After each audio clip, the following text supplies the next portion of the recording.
Saya ingin memulai kitab pertama Alkitab, yaitu kitab Kejadian. Kitab Kejadian adalah tentang permulaan. Kata Genesis atau kejadian adalah seperti kata genetika, yaitu ada hubungannya dengan permulaan dari segalanya. Mengapa Allah memulai firman-Nya dengan permulaan dari segalanya ini? Dalam kitab Kejadian, Allah menjelaskan tentang banyak hal apa adanya, sebab Ia mau kita memahami segalanya apa adanya. Saya percaya bahwa Yesus memberi kita kunci kitab Kejadian ini. Dalam Matius pasal 19, orang datang kepada Yesus dan menanyakan tentang pernikahan kepadanya. Yesus menjawab, "Kalau kalian ingin memahami pernikahan apa adanya, silahkan mempelajarinya apa adanya sejak ditetapkan Allah pada mulanya melalui Musa." Apa maksud Allah ketika menciptakan lelaki dan perempuan? Silakan mempelajari pernikahan apa adanya sejak ditetapkan Allah pada mulanya. Bagi saya, hal itu merupakan kunci kitab Kejadian. Saya percaya bahwa seharusnya kita mendekati kitab Kejadian dengan perspektif seperti itu. Subjek demi subjek akan dibahas dari sudut permulaannya dalam kitab Kejadian.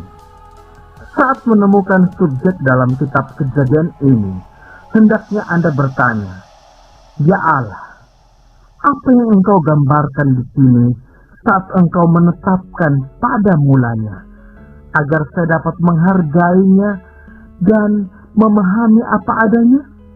Hendaknya Anda mendekati kitab Kejadian dengan perspektif seperti itu. Dalam kitab Kejadian, Allah akan menceritakan sedikit tentang penciptaan. Seperti telah kami singgung sebelumnya, ada 1189 pasal dalam Alkitab dan hanya 1,5 pasal yang digunakan untuk membahas penciptaan. Seandainya Anda berdiskusi intelektual tentang hal-hal yang religius, mungkin Anda akan berpikir bahwa penciptaan adalah satu-satunya subjek yang dibahas Alkitab. Padahal Alkitab hanya membahas penciptaan dalam 1,5 pasal. Akan tetapi, mengapa Alkitab membahas penciptaan? Mengapa Allah menjelaskan tentang penciptaan?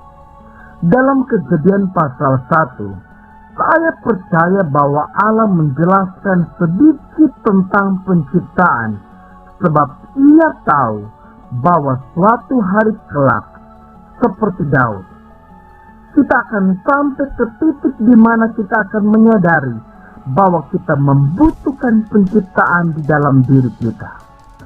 Daud pernah gagal lalu berdoa dalam Mazmur pasal 51 ayat 12. "Jadikanlah hatiku tahir ya Allah, dan perbaharuilah batinku dengan roh yang teguh."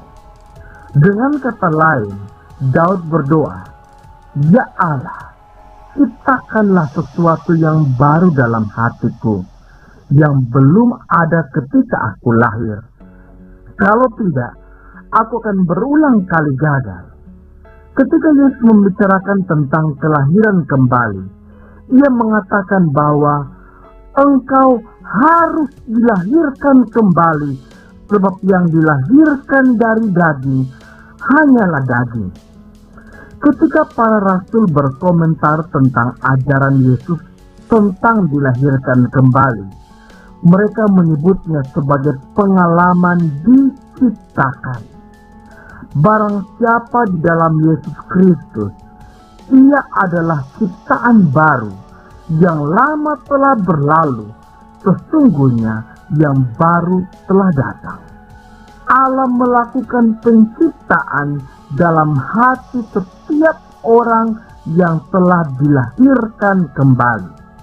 Ketika pada akhirnya kita menyadari bahwa kita membutuhkan penciptaan tersebut, saya percaya bahwa Allah mau kita mengetahui bahwa hanya Ia seorang yang mungkin melakukannya dan bahwa kita harus kembali kepadanya untuk itu.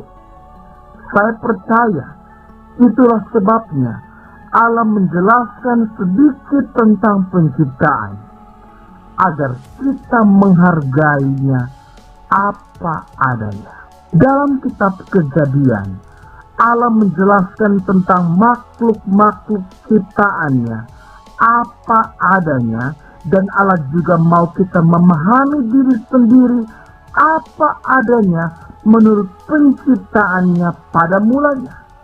Dalam Kejadian pasal 3, Allah menjelaskan tentang apa yang mungkin kita sebut krisis.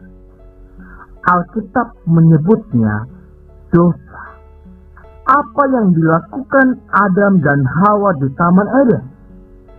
Kalau Anda mempelajari Kejadian pasal 3, mencari kebenarannya dan mengingat bahwa pasal ini menjelaskan tentang dosa, maka kita akan memahami dosa itu apa adanya.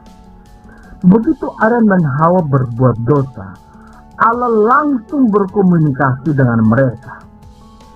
Sungguh kebenaran yang indah.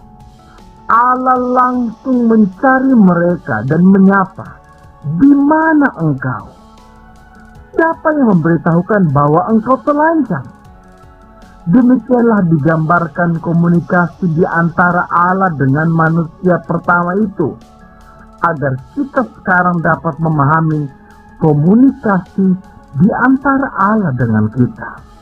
Karena dosa, ada konsekuensi yang harus ditanggung manusia pertama itu.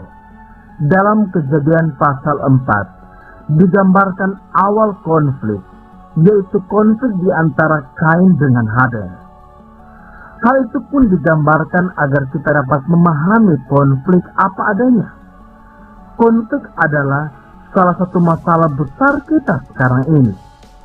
Allah mau kita memahami konflik dalam hubungan kita dengan sesama bangsa.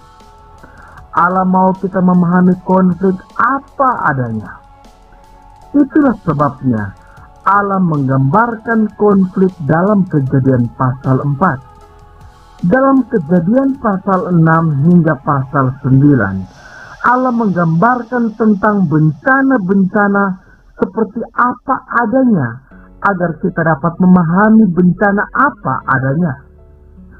Allah menghancurkan seluruh dunia.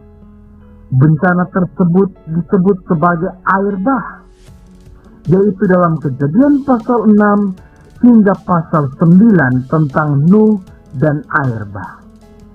Itulah salah satu bukti bahwa penjelasan terbaik tentang Alkitab adalah Alkitab itu sendiri. Perjanjian Baru juga menyinggung tentang kisah Nuh dan air bah. Yesus 2 kali menyinggungnya dan membandingkannya dengan kedatangannya yang kedua kali kelak. Rasul yang menulis kitab Ibrani mengatakannya sebagai gambaran iman. Bagaimana Nuh beriman dan bagaimana kita dapat belajar tentang iman dari Nuh serta air bah tersebut. Rasul Petrus membandingkannya dengan keselamatan. Rasul Petrus mengatakan bahwa Nuh membukakan bahteranya bagi orang-orang agar diselamatkan. Sungguh simbol yang baik tentang apa yang kita sebut sebagai keselamatan sekarang ini. Membaca kisah Nuh dan air bah, coba Anda menanyakan, apa yang sedang digambarkan di sini? Apa yang Allah mau saya pahami dalam hal ini? Saya percaya bahwa Anda akan menemukan penerapannya. Demikianlah gambaran besar kitab Kejadian. Ketika membacanya, hendaknya Anda mencari apa yang Allah mau gambarkan pada mulanya.